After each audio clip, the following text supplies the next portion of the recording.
We are back. Yeah. Yeah, we are ready to freaking tackle more business problems. Absolutely, because this is, after all, Big Talk about small business. And I'm here with my buddy, Eric Howerton. Hello, Mark Zweig. How are you today, sir? I'm doing pretty good for an old man. You know, bro, you just get going. Sometimes I feel like it, but today I'm feeling pretty good. Feeling spry. I'm fired up. I spent a couple hours on the phone with some of my partners in one of our ventures that we're involved in, and I'm fired up. What are you fired up about? What's going on, man? What's going on in the business world today? I tell you what's going on. It's becoming very clear to me, okay? And I just had all my presentations from my students on their small business consulting projects, which is like 60 some odd presentations. And it just, I swear, you could hit people over the head with a freaking anvil and they still won't understand that it is discipline. Ooh. Discipline, doing what you need to do every single day without fail that leads to success. Okay? If you just have the discipline to do what you need to do, it's all going to probably work out fine. Sounds like you may not even have to be really that smart or educated. Whoever said this stuff is that hard, or you got to be a brain surgeon to do it, because you don't. You really don't. No. I totally agree. Like, I wouldn't even classify myself as a really smart guy. I mean, I'm not looking for the response, but I'm being genuine with myself. No, I would classify. Well, I appreciate that. Okay. I appreciate that. But I mean, like, I don't feel educated. I don't feel like I'm intelligent. Like I meet people that are really intelligent. You're intelligent. We don't sit around. Neither of us sits around and reads quantum physics, though. That's my point, right? Yeah, and so there's this aura that you have to be like superly financially astute, right, to start a business, or you have to be so capital backed, or you got to be, all these things. But you don't. But what the reality to it is you have to be what? Disciplined. Do what you got to do every single day. And by the way, when you start talking about have all this capital. Mm-hmm. That's the other thing. It's conventional wisdom that businesses fail because of inadequate capital. I say businesses fail because of inadequate discipline. I mean, that's beautiful. Look at all the companies that make big splashes with one thing or another and raise 70 million, 200 million, 500 million. We had Canoe here, the electric vehicle manufacturer, where they just burned through hundreds of millions of dollars worth of startup capital. Yeah. Okay. They don't develop the discipline they need to, in my opinion, in part because they have too much money. Who needs to do a daily cash flow forecast when you've got tons of cash sitting there in the bank? Yeah. It's not even important for quite some time. Yeah. We can our burn rate is X $1,000 a minute. We ought to be able to stay in business for 3 years and not make any money. Okay, well, that's not going to create a company that's going to be successful in the end, ultimately. It's a danger zone, man. It is. It's a danger zone. It's like being superbly healthy and fit, and so therefore you don't need to be disciplined in taking care of yourself. Yeah, just eat Burger King Whoppers every single day, 6 meals a day, and supersize it. And smoking cigs, getting crunk. Wait a minute. You're striking a little close to home. I'm sorry, man. No, I think I ate at McDonald's 5 times last week. I'm sure you did. But no, it's true. It is very analogous to that. But let me just give you one example, though. So one company I'm associated with, we have an owners group site on Facebook, okay? And we get requests from owners, people. like business owners, or owners of the product. Product owners. Yeah. Got it. Yep. And it's really just for the people who are the owners of the product, okay? So we get constant requests from people to join. Some of them are owners and some of them are not. They have to answer a few questions. If they're not, we don't let them in as of right now. But some of them are there just because they want to check us out. They want to see what owners are saying because they're interested, right?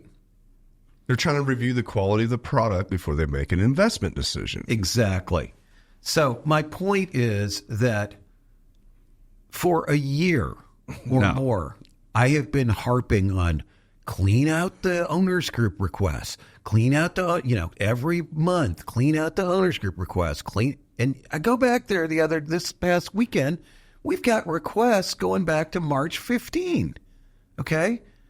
You know how long that is? That's 45 days ago. Okay. That people have not been, they either have to be rejected and told why, or they've got to be accepted. That doesn't seem too hard to do. No, it's not. Okay. And there were 20 some odd of them in there. All right. And I keep bringing it up and bringing it up and bringing it up and bringing it up and bringing it up. And it seems to me like one of the salespeople would realize that these are potential prospects and claim one would step up and say, I will take that. I will do that every single time. You will never go on there and see anybody who's been on there even a day because I am on top of it. I'm going to reach out to every single one of them that's not a member and try to sell them our product. Yeah. Okay? Yeah. But I can't get that done. I cannot get that done. And it's maddening. You can't find the owner, the enthusiastic sales owner that sees the opportunity in that group. Which, I mean, when you talk about discipline, I mean, there's also this drive to understanding the value of whatever it is that you're doing, right? Because if I'm in sales and I'm looking for leads, I'm looking for business, and I got an opportunity to earn more money, to create more of a career. Well, yeah, the salespeople are all commissioned. They make money when they sell product. They don't make money when they don't sell product. So, yeah. So get in there. So they don't have and then you keep requesting this, and nobody wants to take ownership and gets it done. How long do you think it would take Mark Zweig to get in that group and approve and reject? How long would it take me? Yeah. 5 minutes, 5 seconds. How long do you think it would take? I think 5 minutes probably. But the thing is, every time and that's just one of 100 things companies need to do. Yeah. Okay. And it's a good company. I shouldn't be picking on them, but I'm just using it as an example. Mm-hmm. Because if you can't get simple things like that done every time, what things that are even more important are not getting done on time? Mm-hmm. Okay. And, I've got to get my bills out. It's like I deal with an electrical contractor or an HVAC contractor, and when they leave my house, I will get a bill within 30 minutes. All right. This is owned by a friend of mine. It's the second time he's owned the business. Yeah. The first time he sold it, they ruined it. Okay. Yep. So he started after his non-compete was up, he started a new company. He's already bigger. In 2 years, he was bigger than he was when he sold it the last time. Mm-hmm. Okay. And his cash flow is so good because he's on top of things. Just with relentless discipline. Total discipline. Okay. No fooling around. But there's always these excuses people make, like, I don't have enough time. Mm-hmm. I had something else I had to do that day. And, and I could go on and on about it because, another example of this is a friend of mine who's in the car business. And, they take a picture of everybody when they pick up their car. Yeah. And they put it on Facebook and they tag them. He said what that does, not only does it, you jump on their social media network by doing that, it also reminds you in a year to call them and ask them how their car's doing. Yeah. In year 2 to call them and ask them how their car's doing, because you get this automatically on Facebook. Yeah. Okay. A year ago today. And so it instills a discipline in their follow-up process that makes them more effective. Now, this guy sells a shitload of cars. Okay. I mean, he's always sold, 250, 300 cars a year or more. Mm-hmm. Because he does these things. It's not like I do that if I feel like it this time, maybe. It's like so as a business owner, setting certain discipline, like no questions asked, always doing it, finding the owner for it. Mm-hmm. And then you have to then managing that, and the company has to take over the discipline of it, because you can't have the business owner, in that case with the cars, that's every single person that's buying a car, they're the one that executes that. No, they've got to get their people doing it. It's got to be, So how do you, how would you start that out as a business owner? What would be your advice to people that are listening Okay, you have this, like even back in the case with your forum that you're talking about. Right. Like, how do you start? I guess, are you at step one because you're trying to find the owner for it? Well, yeah, but honestly, I think that if it was my business entirely, let's say I was there working in the business, I would do it myself. I would show people what I would do it myself, even if it's for 2 or 3 weeks, and then I'd make a sale from that. Yeah. And then I tell every freaking buddy, you know what? I just made a sale from this guy. Yeah. Okay? Yeah. That's how I do it. That's actually really good advice, man. Yeah. That's really good advice, because it's like as a business owner, like, you can't get into business and not have a full reality that the relentless discipline that you have to do yourself. Yeah. I mean, it is a chiseling of discipline. And the winners in business have this discipline to just get shit done. Yep. And it's funny you say that, because like, I don't really consciously think, when I look back over my entrepreneurial career, like when we started the bagel tournaments back in the day, I know I did try to assign that in the beginning. Right. And it never got done. Mm-hmm.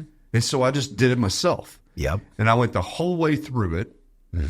Figured out, Googled crap, talked to people, figured it out, built whatever it needed to be done, and just drove that to an actual event. And when that showed up, then I had people, they're like, oh man, this is actually kind of cool. This has some value. Made believers out of it. Made believers. But then I've done that 100 times in all different scenarios. And I'm actually facing that right now with some strategy stuff for a business that I have. And I've come to realize, and it's funny, because my hope is that other people see what needs to be done, and then they'll have the discipline to get that done. Right. But this conversation's making me realize, because I keep going in this circle, it's almost like anything that we start anew, a new process, new procedure, or something that needs to be done, I have to go do it. It's true. It's just like CRMs, okay? You're a marketing guy. Yeah. You know how important the CRM is to a business, right? Yeah. If management doesn't interact and use the CRM continuously, what makes you think? I mean, only 20% of CRM implementations succeed. Oh, yeah. I'm convinced the big part of it is management doesn't do it. No, you're totally right. You're totally right. You got to set the pace yourself. You got to show the benefits of what it is that you're doing. You got to emerge victorious and then sell the shit out of that. And then you just move on to the next thing that's broken. Right. This is actually really, appreciate this conversation. I mean, it's probably where I'm at right now. But I mean, as a business owner, you have so many things going on, and there's a lot of, it's just turmoil. It's turmoil. Problem solving, changing priorities. Yeah. And you can get tired, and then you get out of, you think that you can not pay attention to that, but you have to be that if you're just relentlessly disciplined, and if I could keep in my freaking brains, right, every time that there's a new problem, that I actually write out the strategy and the way to do this and do it myself one time, I can demonstrate, and then I can hand it off and then manage. Yeah. Why do I keep forgetting about that shit when I was a business owner, man? We had this thing. So, at Janus Motorcycles, it's a good example. So I found myself midweek always looking at the sales, and saying where are we? How are we going to finish up this week? Yeah. Okay, or it's Wednesday and we've only sold so many, and we really need to sell this many. What are we going to do on Thursday and Friday, and Saturday and Sunday, so we hit our goal for the week? Okay, right. So we just institutionalized that process. Now the president sends and then we look at cash the same way. Where's our cash? But you started all those things. Yeah, we've got daily sales reporting. We've got daily cash reporting. But then the question is, okay, we've got it, but here we are on Wednesday. How are we going to make the numbers that we need for the rest of the week to make sure we don't fall behind? So now we just institutionalize a process at, I don't know what time it is, 4 4:00 on Wednesday, whatever, the president puts out on the company shared communication platform to the salespeople. Okay, where are we on sales this week? What have you got going for the rest of the week? Okay, where are we on cash this week? What are we going to do to collect the money we need for the rest of this week? So now it's institutionalized, and people have to respond to that. If they don't respond, they get asked, what is the situation again? Okay. That creates the discipline that it takes. Instead of just saying like, hey, we got to hit our sales goals, we should look at where we are midweek, but not doing anything specific to make sure that happens. That's what most companies do. They could say, well, we need to do that. That's management's job to look at that, midweek and see where we are. But what's the process that actually makes it happen? To create that discipline. Yeah, to create that discipline, man, I don't know. Surely there's a listener out there that's a business owner that's probably in the same realm that I am, that you hope that you don't have to do as much as you used to have to do. Like, even if you have a business that's really successful. I was talking to a guy this morning. He's got a really great business going on.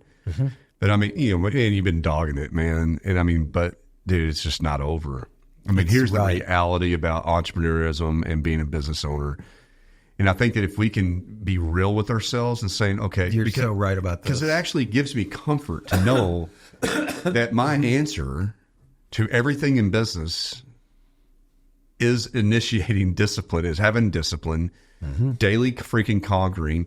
When new stuff comes up, new problems, I outline it and I do it myself, and then that gets passed over, and then there's a new thing. There's actually 30 things right now that I need to probably do. Yes, that I hoped, wished, or passed off to somebody else. Yes, but what we're talking about today is you can't effing do that. You can't, and you're right. You can never totally let go. Of these things now. Sure, it does get easier. We all know. Yeah. That process gets easier. Yeah, and your business can get easier. I think back when Zweig Group, formerly Zweig White, was a 16-year-old company before we sold it to private equity. Things worked pretty well. Yeah. Okay. Yeah, you had a system process. Yeah. But you built. What you did was you constantly you had the discipline to build those processes, but that was probably driven by the owners. Of course it was. Build it, goes in the system. Build it, goes in the system. And then you look back 16 years later, and you basically almost have come through 99% of all the typical crap that's going to happen in the business, and now it's gelling and jiving. And the company has discipline. There are still unpredictables that occur, obviously. But the whole thing basically works better. Because people understand it's part of the culture that there are certain things that have to occur on a certain schedule all the time. It's just like, how many companies do you talk to and their marketing sucks, okay? Yeah. And you get them to do something for a little, it's like send out one email a day and they do that. And they're like, holy cow, our sales doubled this week. And then what about next week? Well, we didn't get did you send out one email a day the next week? Well, no, we didn't. I'm like, are you excuse me, are you kidding me? You just saw it worked, and now you're not doing it again? What is wrong with you? That's so true. Okay. What I love about you saying about marketing, because it's like all my any kind of strategic advice I might give about marketing, it's really related to discipline. Of course. That's the problem. It's not about being more creative, establishing a brand, all these beautiful things, which are, hey, I have a lot of respect for those folks. Of course. Very creative, talented people out there. But you can have the best crap in the world, but if you don't have the discipline to show up, to push it, I often say this about marketing. The number one thing that you can do, the number one victory in marketing is distribution. Of course it is. It's not anything else. Or how are you distributing your content? How are you what's your discipline? What's your relentless strategy? Right. And let me tell you something. Get it in front of the right people often enough. Yes. And then the other thing is, well, we did that once. What makes you think everybody remembered you did it? No. Okay. We say, it's like, why do you watch TV and in the same 30-minute program, you'll see the same ad 3 times over? Repetition. Because it works. It works. Only 0.5% of the time did people even notice it. Okay? My statement has always been with marketing is like that. Like, I love this. Like, you go through this big process, like take that bag roll tournament, go through that whole process. It took a lot of time. Then you have some naysayer, man, that's like, oh, man, I mean, that didn't work. We didn't close the deal on it. I'm like, I want to blow my freaking brains out when that statement's made. Oh, I know. Because there is no such thing on planet Earth as non-ROI marketing. Like, you can't do it. It's like, it's impossible to say something or to do some effort and it not have any ROI to it. There's no such thing as a 0 or -%. I agree. It doesn't matter. Like, we don't always know what that is, but it doesn't mean that it didn't occur. Right. Exactly. Yeah. And then so you don't ever stop with marketing. You have to have that discipline. Eric, if you'd have seen all the small businesses that my students reported on, okay, now I'm just giving a rough number. Let's say it's 60 for this semester. Yeah. All different, okay? If I said to you that 5%, that's 3 of them, had any kind of meaningful marketing program or investment, I'm not sure it was that many. Are you serious? I'm serious. 3 out of 60, okay? They do nothing. They do absolutely nothing. And I see it over and over and over again. Why don't business owners get that? Like, what? Like, that's basically I don't know. When I look at, like, take podcast videos, for example, I put more time and attention in this business on just about how do we expose ourselves to the market. Like, everything's thought about from that standpoint. Well, and you get attention, and you've taken something from absolutely 0 to where it is right now, to where in Northwest Arkansas, if I was looking for a place to do a podcast, who the heck am I going to think of but you? Podcast videos. I mean, because you've had events, you got social media, PR, you got content. I mean, it just goes. Got freaking vehicle wrapped. Got people signage, hired. Signage looks good. Swag. Okay. I know. And you know what? It works. It does. It just works. And then every meeting I'm in, I'll talk about it. What are you doing? I talk about it. Right. It's just circular. It's just. I saw you do at the Cancer Challenge luncheon. You were the MC. Yeah. Instead of identifying yourself with your old company, you identified yourself with the new company. Yeah. I mean, I'm just saying. All that stuff adds up, man. Of course it does. And I mean, like, did we get a big sale? No.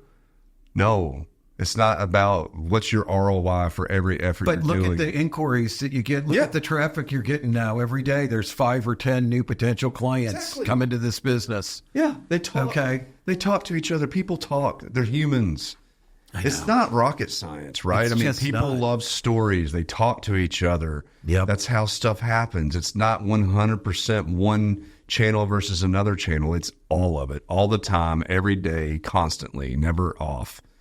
That's your marketing strategy, relentlessness. Well, it's kind of a discipline strategy that we're talking about, too. Well, it's also my delegation strategy. Yeah. My delegation strategy is one of 2 things, okay? I either completely abdicate. Yeah. I give you the job and I'm done. Okay, it's your job now. I'm doing something else, right? If you get the right person, that can work, all right? And then my second strategy is I'm going to make a pain in the ass out of myself. I'm going to bug you until it is done. Okay? I'm going to hammer. And hopefully you're going to learn something from that process, and I won't need to do that the next time. But I think a lot of people go, well, that's not good delegation if you do that. Doesn't mean I'm going to do it for the rest of my life with that person, but I'm going to get them used to the idea of doing the steps in order on time. You know what you're doing when you're bugging them is you're emphasizing discipline. Right. Is it done? Is it done? Right. Is it done? Is it done? Is it done?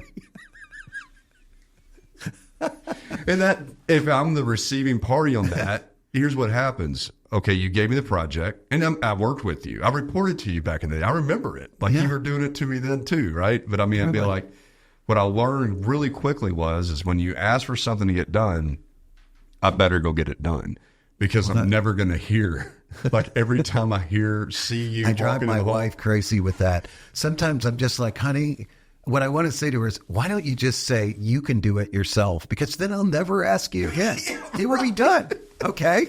It will be done. You'll get it done. I will stop bugging you. But if it's not, I can't help it. I'm going to keep bugging you. If you say you're going to do it, then do it. If you say you can't do it, okay, I'll do it.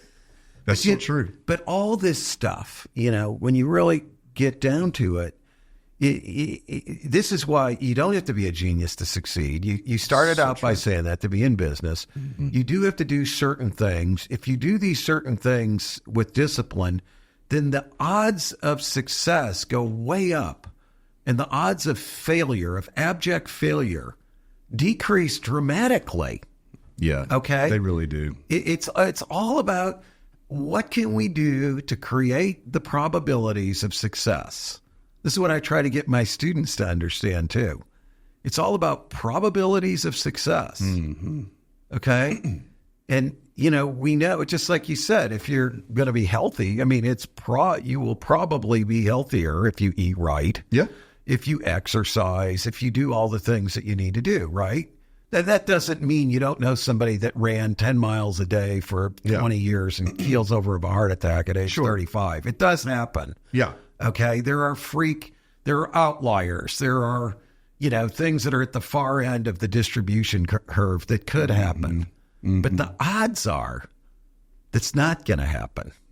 Just go with the odds. Go with the probabilities. Do what has the greatest probability of success. That person that is taking care of themselves, exercising, eating right, they're not. They don't have to be a freaking genius, an exercise science expert. Mm-hmm. They don't have to read every kinesiology expert. Yeah, they don't have to be all that. They just got to do it. Discipline every day. I mean, the reality is, if you ran or walked a mile every day, it's going to benefit you. Of course. But do you do it or don't do it? That's the reality. That's the same thing for business. And I mean, it is. We can get so clouded up with a bunch of other fancy stuff. Like there's all books. That's part of our analysis paralysis in business today. And I think that's the point of our entire show, is that folks are just like, they get confused that there's something that they're missing. It's overload. It's overload. But the reality is just get at it. Yeah. Fix the problem. Demonstrate the problem by yourself. Demonstrate discipline. And then be relentless about bugging the hell when somebody says they're going to own something. Where's it at? Where's it at? Where's it at? Right. Just constantly. Your presence as a business owner when you walk in the room should be like yours is like, oh, shit, I didn't get that done yet. Yeah, we don't want people to be in fear of us. We want them to want to do it because they want to make us happy because they know we care about them. Right, and that's the other side of it. You know what I mean? Is, and I think and it's got to be real. That's the thing, though. There's a difference between running around making people having some fear that you're going to walk in the room because you're just this ass of a manager, right? And you're constantly degrading. Yeah. But when you walk in the room, I know that I said I'd own it. You're going to ask me about it, but you could do it. You would do it yourself. And you're actually doing a lot yourself. That's leadership. It's just practical leadership. Exactly. Well, that's why these absentee owners, when I see that in these businesses that we, my students present on, I'm like, oh God, that's not going to make it. Yeah. You know what I mean? It's just, because they're not leading the discipline. No. That's what it is. This is a great conversation. It's almost like we capsulize what leadership is in small business. We are philosophers. No, we're small business philosophers. But it's discipline. I know it. It's the daily cash, okay, and constantly looking at it, making sure you got enough cash coming in to pay your bills. It's the daily sales, making sure you got the sales coming in instead of waiting till the end of the month and then, we're slow to get the numbers out, and then we get our numbers out for the prior month on the 28th of the month that follows, and gee, our sales sucked. Okay, now we're 60 days behind. You know what I mean? It's just all that. Okay, so let's go down. Let's give some bullet points here. Boom. Give some bullet points for the business owner. Discipline. Yeah. As a business owner, you mentioned cash flow. Right. All right. So in cash flow, what's the discipline with that? Like, what is the discipline strategy? How often am I looking at? What am I looking at? Why am I looking at it? Okay, I mean, to me, on cash flow, you'd have daily cash reporting. Okay. That shows how much has come in for the day, for the week, and for the month to date. Okay. Cash. What's gone out for the day, the week, and the month to date, what the difference is, okay, and how much cash we have in all accounts. So I'm going to know that on a daily. I want to see that every single day without fail. So let's report. So cash out, cash in, cash out. Yeah. You said difference. What do you mean? Like what? The difference, what's meaning difference? Cash in versus cash out. Is it going up or down? Is it a negative number? Or you have more going out versus you have going in, or do you have more coming in than you have going in? Bingo. Yes. It's just a simple equation. Exactly. It's that simple. It's very, very simple. And it's daily. It's daily. You're getting that report. It's okay. daily. And then the last thing you mentioned was what was the last thing you mentioned? The cash in all accounts. I want to know how much cash is on hand. Okay, what is all accounts? What do you mean by all that? Bank accounts? All your business bank accounts. Right, of this business. I mean, sometimes this single business has multiple accounts that money comes into, okay? Okay. Like, give an example of that. What do you mean? I could have three different bank accounts. I could have some money that sits in savings over here. Okay, for the business. Yeah, I could have money that's put petty cash? Yeah, all of it. Okay. And then cash in my regular working account. Operating. Yeah. Marketing. Yeah. Whatever. Okay. Whatever you're storing, whatever bank accounts you have, how much cash is sitting in there. Yes. And then you need to do a cash flow forecast. That ought to be done at least every week and constantly revised, looking out 8, 10, 12 weeks, however long it has to be based on the cycle of your business. Mm-hmm. Some businesses have a real short cycle where they convert, sales into cash. Other businesses have very long cycles. I mean, you know that. Mm-hmm. Mm-hmm. I mean, if you work with big companies, a lot of times they're slow pay, 60, 90 days. So I'm going to be looking way out in those cases. So that way this daily report is really giving you... It's the input. It's the visibility to know when you need to start having conversations, what you need to do, and to enact that discipline of how to bridge whatever cash scenario you have. Let's go back to some other aspects of the cash flow discipline. Billing, quick billing, not sitting on work in process.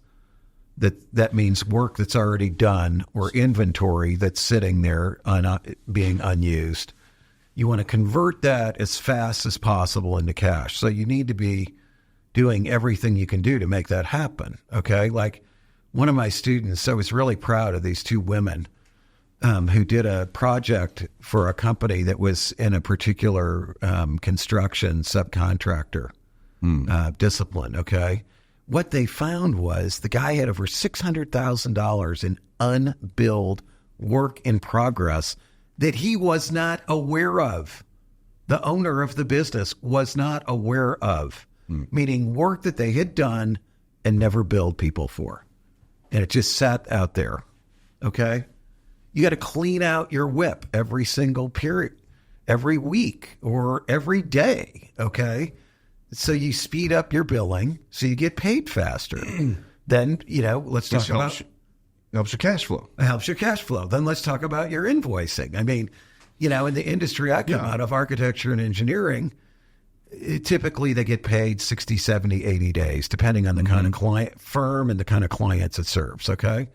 So you'd see these companies and they send out statements, meaning they send a bill to a company, they don't get paid. They send another bill to a company, they don't get paid. 60 days, they send them a statement that shows 0 to 30, 31 to 60, 61 to 90, and how much money is owed. And they think somebody's going to pay their bills based on that? No. People don't pay based on a statement. No. And then it goes 91 to 120. I'm always like, well, hell, I'm only at 61 to 90. Okay? There's obviously another category out here that we can go into and not pay these people again because they've got it right there on their statement. Yeah. People don't pay statements, okay? They need to get bills, and then when they don't pay their bill, they need to get another one that says past due on it. I would get people mad at me for that. And I'd go, you know what? Very simple problem to solve, okay? Pay it. We can take care of it. Never happen again. All you have to do is pay with the terms that you agreed to, okay? You won't get an envelope in the mail that's got past due on the outside of it. Dude, let's all right, this is so great. I love this, man, because when we talked about your cash flow discipline, like a report, that's a discipline that you would enact. That discipline of seeing that daily cash flow report then helps to identify the next bucket, like deeper buckets of other disciplines that need to be enacted. Correct. So what we're talking about are like, what are these top line discipline things that you would enact in a small business? It would be this cash flow report is a discipline, because that's going to identify other things that need to have disciplines to them. And if you're a good business owner, you're going to establish discipline number one of the cash flow report. And then when you see the problems of billing and not getting cash in, you yourself, unless you have somebody that will own it, right? You yourself will establish this billing process to get your cash flow in. Exactly. Like you write the freaking letter yourself. You get the address yourself. You send it. You lick the goddamn envelope yourself, and you send it, and then you get the phone. It's on your cell phone, and you take care of it. But when you can't get them to respond, you stop by their office. And you wait in the waiting room for them. It's you, man. You're the business owner, bro. You're showing up. We used to do that. But what I like about this conversation is because like you and I being, having our history of being a business owner for a long time, I forget and I might do things on myself, but I forget what that looks and feels like for somebody else within the company.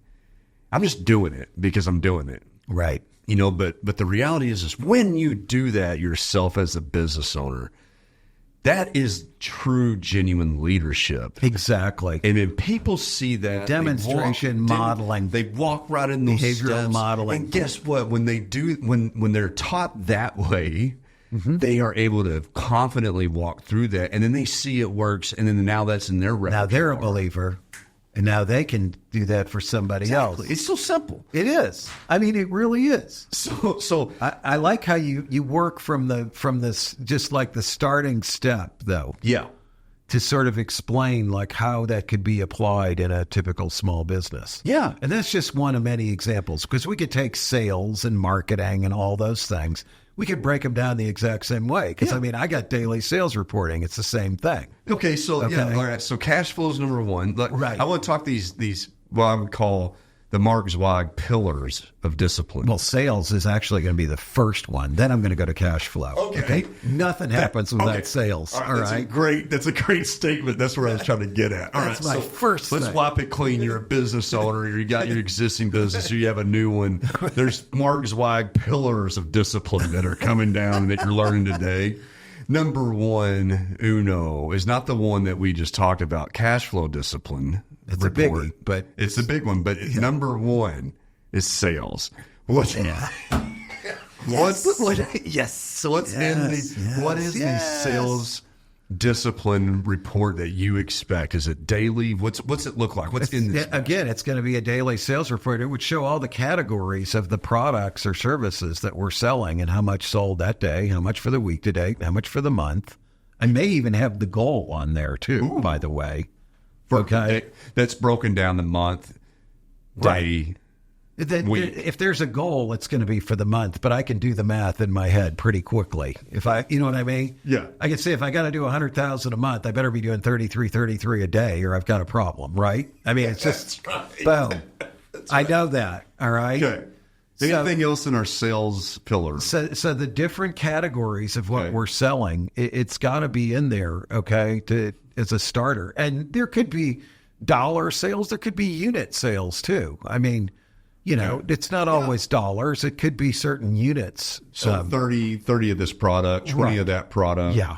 Yeah. And then you can translate that into dollars as well. So you can actually look at both of them in different categories and buckets. And so is that your sales? It's not just going to me, by the way. It's going to go to everybody. But everybody in the firm's going to see that. Everybody. So is there anything else in your sales report? No, that's basically and this is daily. This is daily. All right, so we got our sales report. Right. It could be, if you wanted to put a story in there of somebody that pulled off some great sale, you could do that too. There's nothing wrong with that.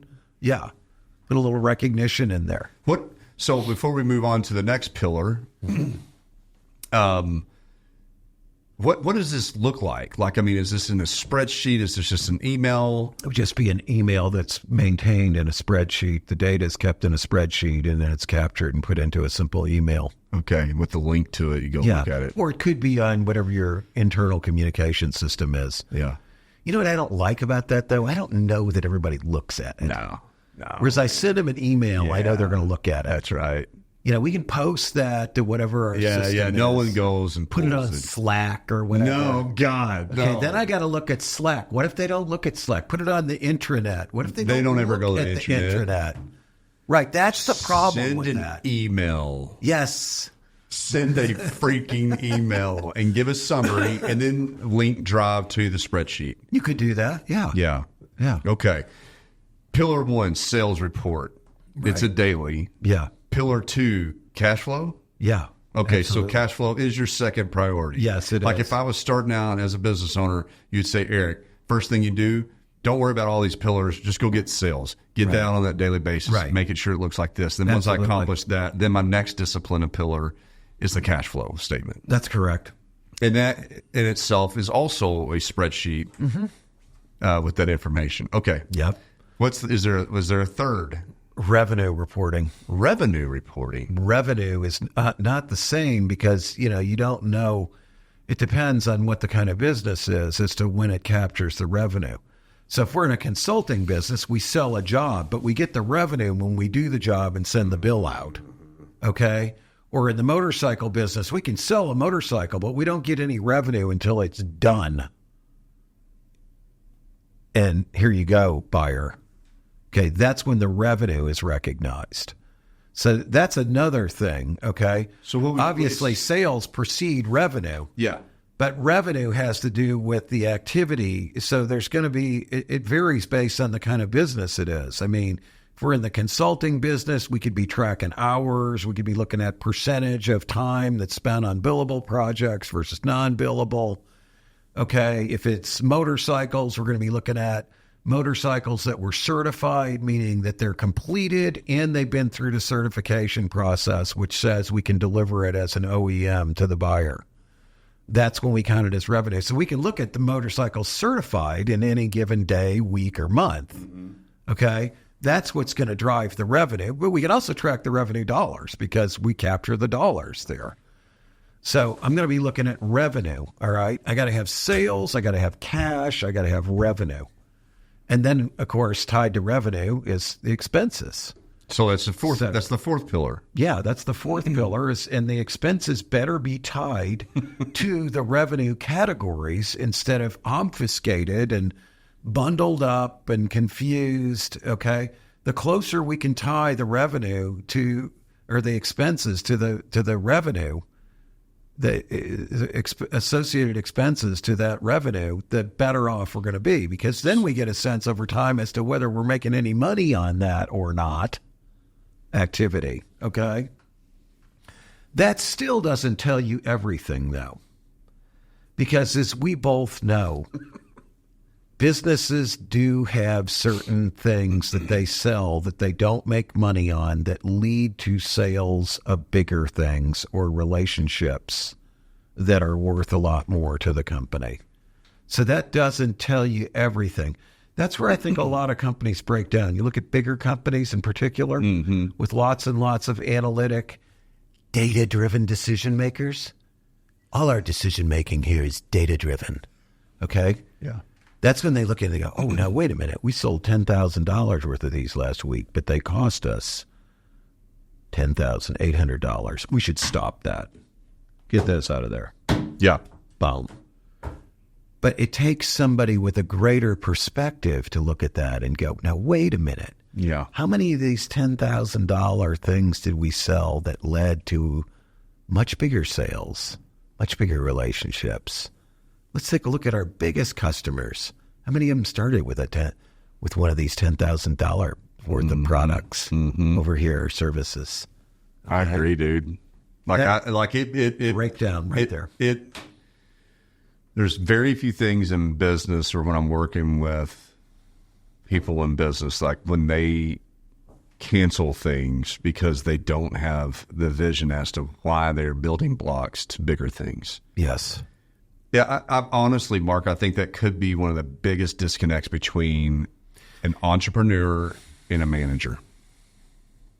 You're right. Such a frustrating disconnect, and like I can say from my own experience, that I wish that I could be more patient with that. You deal with a lot of big companies, and whether it's tangentially or directly through your old business, right? I mean, consumer product companies. Oh yeah, big ones. Yeah. Big ones. Okay, I think that's where that melee is most evident. Yeah, that's true. I think they're the ones who are the guiltiest of that. Yeah. Of not seeing the big picture of how these things necessarily relate. Although, obviously HP understands. We give our printers away. They probably lose money on every single one, but that person's going to buy 5 times whatever they paid for the printer in ink cartridges that we've got a 95% margin on or whatever it is over the next 4 years. How many managers do you think have come through HP and go, let's quit selling printers. Let's only sell ink. And then there's somebody there. It's like I've heard that said 1,000 times. I bet they're even getting coached like with their peers. Don't you ever say that. I bet they to are Mark too. Zweig. He will lose his shit in the next board meeting if you don't sell printers up. Because you can't see it, All right, so we got, to recap, we got sales number 1, second is cash flow. Yep. Third is revenue. Yep. Fourth is expense report. All dailies? It could be. I mean, the revenue and expense report, maybe that's a weekly thing. I'm not saying that. It depends on how you do your accounting and how current it is. It's up to the minute. Right, and you try to tie the expenses associated with the revenue buckets. Right. So you're constantly aware of, if you're making the trade-off, meaning expenses exceed the revenue, then you at least need to be doing that consciously, right? Yes. Not all things do lead to something else. Some things do need to be cut out, right? Yeah. But if you're looking at it on a daily, weekly basis, so definitely on the daily side, sales, cash flow. Yep. Potentially weekly, revenue, expenses. Yep. So that's 4 pillars. What's the fifth? Well, another one that I'm going to be, that's not all of it. I mean, other ones that I might be looking at, of course, are some of the things that go into the sales. Okay, that's going to take us down all the marketing data tracking of like inquiries, web hits, all the stuff that you know better. So that than could I be do. In the sales report itself, right? Yeah. So you have your sales dollars, units, but in there, what was the total number of inquiries we had? What were the total of these sales? Right. And then we start tracking those things graphically and see if they're trending up or down. Yeah. Okay. That's really critical so we can spot the trends. But there's other data that I would be looking at too. Like one of them that I really am a big believer in, especially for small businesses, is to know what their working capital position is.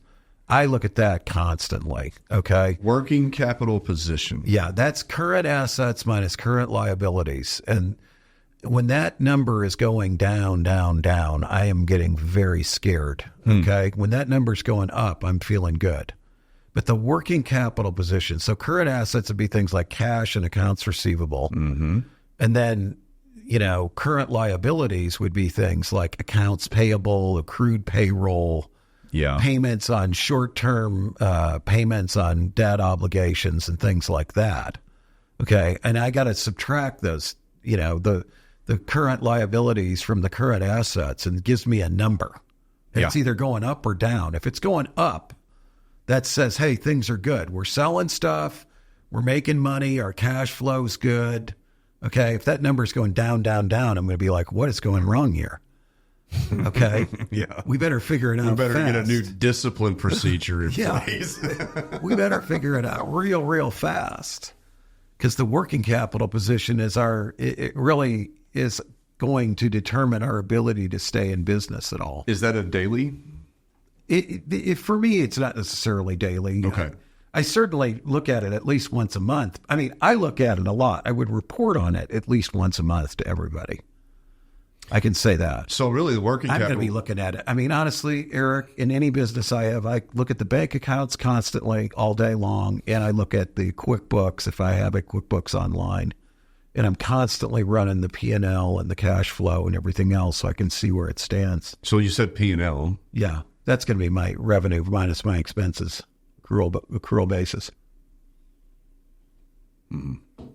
Again, it depends on the company and how current they keep their books. Yeah. If it's my business and I'm 100% in control of it, You're keeping them books tight, bro. books are going to be kept super, super tight. Nothing's going to languish. The day an invoice comes in, it's going to be logged into the system to show up as a payable because it's a debt that we have and it's going to impact our working capital. I mean, I'm not going to be like, oh, now once a week, Sue down there enters all the bills that we got as payables. Okay? Once a week, are you shitting me? A week's a really long time to go by before I know I've got a problem, isn't it? Yeah. Wouldn't you really rather have those 5, 6, 7 working days to work on that? Yeah. Yeah. Okay. Is there, so what's another pillar? Discipline pillar reporting. Is there one? What's another discipline? Yeah, like if you could advise our listeners, like, I mean, if you have those five. I think it depends on the company. You know, I mean, you could be looking at things and again, you know, you're used to some businesses that have lots and lots of transactions and some of them have, you know, tens of thousands of transactions at relatively low numbers throughout the day. There's all kinds of other data that one can track. I mean, customer service metrics, I think, are really important. So, you know, to see, but like what we're trying to say, okay, audience, there's 5 reports that you like, right? Mark Zweig pillars of freaking that will identify good discipline within your organization and show you where more discipline needs to happen. Yeah, those 5 happen. I would say that's true. Okay, I would add one. Okay, what's that? Like a marketing. We brought up marketing earlier. Well, that's part of what I'm saying. That's going to go, the data that's got to go into the sales. But yeah, the marketing, all the stuff. That's kind of like how many social posts do we make? Right. What's the total number of what kind of analytics reactions do we get? How many members do we have? How many likes do we get? Yes. How many shares do we get? That's right. Absolutely. All those things, I think, that's another good one. Well, not everybody's using social media effectively at all. But I mean, like even like direct mail campaigns, like how many? What's been our marketing activity? Right. Kind of going back on what you're talking about with your students. 3% of all these businesses that were interviewed had a marketing plan. Yeah, 3 out of 60 were doing any kind of marketing. That's ferociously bad. Like, I know it is. So I want to give. All right. So those are our 5 pillars. It's 5, maybe 6. You know. Yeah. But that's really good. So I want to say something. Right. Okay. This is very vulnerable. Okay. And humble. You've always been that way. Thank you. Here's the thing is like what our listeners need to understand. Those are 5 pillars, but I don't have that discipline as a business owner. So I think it's comforting to know, because if I was listening to this, I would be a little intimidated as a business owner. Either I already have a business and I'm not doing these things and I know I should, or B, I'm starting a business and I'm like, oh my gosh, my mind just got blown. This is a lot of foreign talk. Right. But I don't know that it necessarily is. Doesn't all have to happen at once. A lot of this evolves. Totally. But also, if you're like myself, right? So this is yours. And my personality is not like yours, right? I don't have that great attention, but I did learn a lot today, and I'm going to start implementing. So I think that what I'm trying to convey is like, this conversation should not block you from doing your business, or that you have detriment on the horizon because you're not doing it, because I'm kind of a living testimony where I've made it through business without being that type of discipline. Now I can, but here's what I like about it though, as myself. If I started the gosh dang discipline in doing one of those reports or 2 of them, like you just talked about, I would grow substantially as a business owner, like really quickly, but I think that maybe this is also a good explanation of why partnerships True, can be good. Can be fantastically Yeah, because good. you get people with different skill sets and orientations. Absolutely. That is absolutely true. Absolutely. Yeah, partners aren't always bad or to be avoided. God, no, man. Good partners complement each other. Big 1 time. + 1 = 3. Bro, it does. I totally agree with that. It does, because I've been blessed in my past to have partners that were definitely more in line with what your pillars are, and then what my pillars are, right? I was too. I learned a lot from the people like that, like a Fred White or somebody. Yeah. Who just, when it came to marketing, it was done. It was scheduled. It was always done. It was never forgotten. It was never put off. Okay? That's right. When you got somebody like that back there making that happen, they're making your job easy. Yeah. Okay. No, it's huge, because any business owner that's out there, we know how overwhelmed we are. There's too much to do. We'll never be able to get everything done. We've been talking about discipline. I'm like, shit, man, I'm already working my freaking rear off. You're working half time, 84 hours a week, right? Yeah, exactly. Half the time. Only half time. Man. Only half time. And it's like, now you're talking about freaking being disciplined. I'm like, but here's the reality is here's my discipline from this conversation. Here's my decision I need to go back and make. Okay. If I own this podcast videos thing myself, right, which you do, which I do, I'm lacking the discipline that I think that my previous co-owners have had. Like, this is kind of checking me a little bit to go, okay, I should probably exercise more time and discipline, what we talked about today, in addition to other things. And I need to really consider about, what my setup is. Or how, so that comes. How do you make that happen? How do I make that happen? Sure. And what's the best route? Or do I become, honestly, none of those things are confusing to me, and I think they're possible to do. Sure. But it's like, I need to get my freaking discipline shit straightened out. You've been trying to launch this thing. Yeah. You're focused on marketing. Sure. You're focused on getting attention. You're focused on getting business. That's been your real priority. Products, creating services. Sure. Packaging, pricing. Yeah, man. What's the market freaking need? Baby, I love this stuff. I have a few strengths, but I know I could sniff a freaking opportunity like a crocodile in the freaking river. Smells blood down the river. I love that. Right. We all gravitate to the stuff we like the best. That's another part of it. And I certainly fail on this one a lot of the time. But I think when I'm most successful, and truthfully, when I'm the happiest in business, it's when I start out every day and go, what's the one thing I don't want to do today? And that's what I do first. I get the ugly stuff out of the way first. Then I feel good. Then I'm liberated. Then I'm guilt-free to pursue the things that I want to do that day in the business, instead of procrastinate. Do what I want to do. Oh, it was fun. Do what I want to do. That was fun. Do what I want to do. That was fun. Procrastinate on what I don't want to do. Back to the whole point of this entire episode, the discipline to get up, take care of the shit you don't want to do. If we could all do that and spend, how long does that take you every morning? I said I wish I was consistent in that. I'm not as good as I would like to be.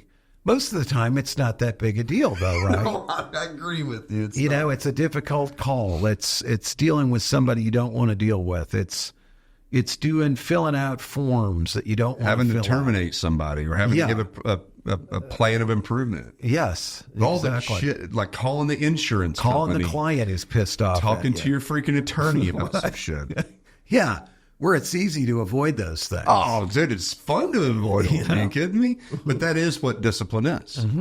That's exactly what discipline is. That's really good, man. I think that people will get some value out of this, hopefully. I hope so. I know I have a lot. And it's all about maximizing your chances for success, minimizing your chances of failure. That's what it is. Everything comes down to that. That's why I was so glad I could say I was blessed, as some people say, that I taught stat and worked as a grad student for a guy who was really good and understood statistics and probability theory. Oh, yeah, that's good. Such a good basic grounding in everything. Everything. I like that. I like to shoot off in that combo a little bit, because going back, like formal education, which by the way, we talked about, you don't have to be a genius and well learned to start a business. In fact, you just have to be disciplined. But there are things in formal education settings when you do run across this one teacher or this one class, make a huge difference. It makes a huge difference, and it like compounds for the rest of your life. It's really true. I mean, this guy, in fact, he's still a friend of mine today. He's still alive, thankfully. That's cool. But, you know, the other thing, again, and I hate to just take it back to the examples of discipline, but here's another one. It's conventional wisdom right now that you can't get a good deal in the real estate market in Northwest Arkansas, right? Sure. For anything. Yeah. There's so many buyers out there. It's disgusting. Prices are high. Even though interest rates are high, prices are just stratospherically high compared to what we were used to even 2 or 3 years ago, right? Everything's gone up so much. There's no good deals, right? That's what people would think. If you do like I do, I get up every single day and I look at Zillow every single day. I look at it multiple times a day. Yeah. I'll be honest with you. Yeah. I'm constantly looking. I see what goes on the market. I see when price reductions are there. I see how long it's on the market. I see when it sells. I see what it sells for, whether I find that on Zillow or I go to the courthouse records, the county records. You go to the courthout records every day? Sonia does it for me. If I want to know what something sells and I can't find it on Zillow, because they do report the sales most of the time. But so just think now, if you did that every day, like I have for, let's say, at least the last 10 or 15 years, whenever Zillow was created and started putting that data out, do you think you'd see a good deal when it comes up? The last house I bought appraised for 30% more than we paid for it. As is, which never happens. Never happens. Okay? And now you have equity. I got instant, and I got far more than that equity because I knew what to do to improve it. But I'm just saying. No, that's so true. But it takes discipline every day. You would not know that's the deal that it was. Lots of people could have had that deal. Lots and lots of them. They passed on it. Okay? I saw it because I know what the price per square foot equivalent is where I live in Mount Sequoia. And I saw how much cheaper this was than that. And I also knew how long it was on the market. And eventually the buyer's going to take a lowball offer. Absolutely. So tying this back to the business owner, here's the reality. If you're wanting to start a new business, there's no way you're going to prepare yourself to be ready to start a business completely and be successful. You've got to get into it and learn. Got to get into it and Jump in. And just start practicing that discipline. And eventually over time, right. And as I've experienced, I can sense when, because I've been a practitioner for so long now, I can see when something's going to has a great market opportunity and might be worth getting involved in. Right. Or starting up myself, whatever it might be. Sure. And that just takes time to build, just like your real estate thing. Like but you have to be practicing. You have to have the discipline to do that. Even if you buy into an existing business, if you think you're going to know everything about how to fix that and what numbers need to be what right away, it takes a while. It does. To develop that sense. Yep. It really takes a while. Yep. Even if you're like totally committed to it. I'm just, and it doesn't have to be a big business either. It still takes a while to develop that feel. But having the discipline to produce the numbers and look at the numbers and take action based on the numbers on a daily basis is a good way to start to get that feel for what's really happening out there and to help you figure out what you need to do to fix it. Love it. All right. Time is up, ain't it? I think so. Awesome. It's been fun. It has been fun. Always is. I love it. I look forward to this. I do too. I mean, look, man, real quick on the podcasting thing. Yeah. Like, obviously I have a business that's trying to make that easy for planet Earth. Yes. And scale. But the reality is when we first started doing this, we've been doing this for about 9 months straight. I think we got 37, 38 episodes, somewhere around that. Here's been my genuine experience as somebody that's just been a co-host, right? At first, it was exciting. for the first few episodes. And then it's like, okay, this is taking some work and some discipline. Like, and I really wanted to bounce out a few of them. And I think I remember I did a couple, but that was because I just, I had conflicts, You scheduled stuff over. A lot of things going on. But I'll allow those conflicts to happen, right? Because but man, after, for the last 6 months, I think, this Friday talk has become one of my more favorite things about the week that's happening. It's a stress reliever. I feel like that I'm contributing. Like I'm putting an end cap on the freaking week. It's therapeutic for both of us. Yeah. It really is. It helps us refine our thinking to talk about these things because we learn from each other. Yep. And then hopefully our audience can benefit from this as well. I agree.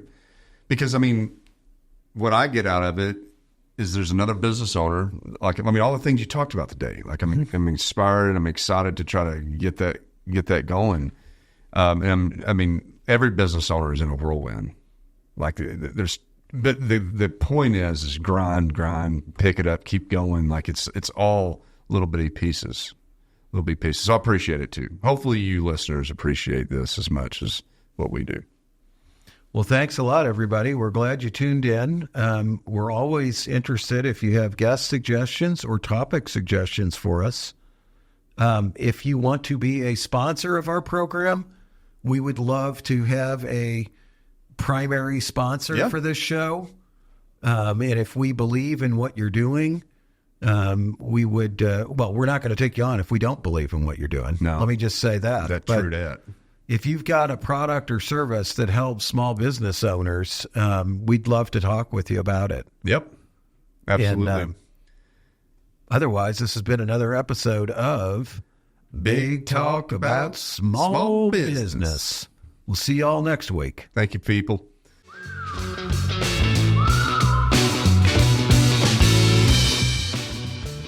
Thanks for tuning into this episode of Big Talk About Small Business. If you have any questions or ideas for upcoming shows, be sure to head over to our website, www.bigtalkaboutsmallbusiness.com, and click on the Ask the Host button for the chance to have your questions answered on the show. Stay connected with us on LinkedIn at Big Talk About Small Business. And be sure to head over to our website to read articles, browse episodes, and ask questions about upcoming shows.